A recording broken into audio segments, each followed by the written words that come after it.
இந்தியாவில் பல மாநிலங்கள் பாஜகவை தூக்கி எறிந்துவிட்ட நிலையில் நாடும் விரைவில் பாஜகவை தூக்கி எறியும் எனவும் பாஜகவின் வெற்றி நாட்டின் தோல்வி என்பது அனைவரும் நினைவில் கொள்ள வேண்டும் என்றும் நெல்லையில் நடைபெற்ற பொதுக்கூட்டத்தில் திமுக எம்பி கனிமொழி தெரிவித்துள்ளார்.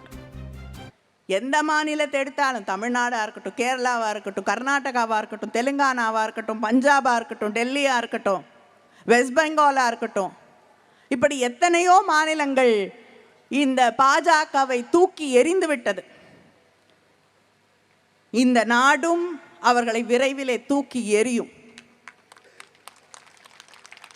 அதனால அந்த நாள் இந்தியா வெற்றி பெறக்கூடிய நாள் தான் இந்திய நாடு வெற்றி பெறக்கூடிய நாள் என்பதை நினைவிலே வைத்துக் கொள்ளுங்கள். பிஜேபியின் வெற்றி என்பது இந்த நாட்டின் தோல்வி என்பதை நாம் ஒவ்வொருவரும் உணர்ந்து கொள்ள வேண்டும்.